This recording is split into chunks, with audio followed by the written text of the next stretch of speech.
那么确实说到这个麦德姆台风，这一回来势汹汹，不过可能早上有一些人觉得好像还好嘛，只是现在不一样了，很多地方现在风雨逐渐增强，它的暴风半径也已经扩大到200公里，所以触及台湾陆地的时间会提前到今天傍晚，也就是差不多在大家准备要下班下课的时候。那么说到这个台风呢，我们另外这边列出了2个。一个欧菲利，一个桃芝台风，这2个台风之前都曾经在台湾造成灾情。那么把它们列出来，就是因为这一次的台风麦德姆台风的路径跟之前那2个造成灾情的台风路径非常的相似，而且怕的是，假如他们从花莲登陆的话，那么中央山脉把它挡一挡，让它在台湾陆地停留时间更久，恐怕造成灾害会更大。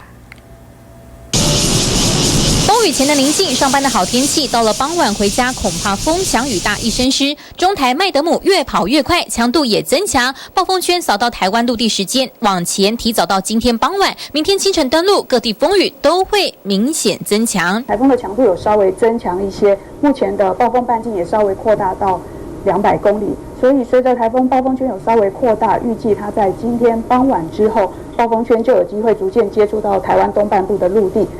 全台都在警戒范围，宜兰花莲首当其冲，台东以及中部以北山区也会有局部大豪雨。麦德姆总雨量预估，宜兰平地400到600毫米，山区上看1000毫米；花莲地区平地同样4到600毫米，山区也有900毫米。大台北地区也要注意，平地400到600毫米，山区600到900毫米。中南部地区雨也不会少，24号要注意西南风带来的水汽。台风接近的过程当中，一样可以看到包含宜兰、花莲，另外北部地区跟中部、南部的山区降雨的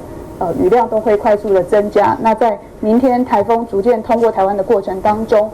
除了北部之外，那另外就是中部、南部的降雨也会快速的增加。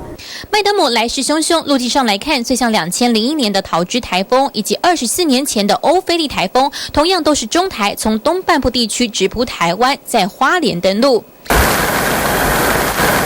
当年桃芝台风在花莲登陆，受到中央山脉阻挡，滞留台湾中部以及山区超过10小时，造成灾害性降雨，全台111人丧命。中台麦德姆速度比起桃芝来得快，雨量虽然不会累积那么多，但如果在花莲登陆，对于台湾的影响会比在宜兰登陆更为剧烈，风强雨骤无可避免，防灾更要提高警觉。TVB 新闻综合报道。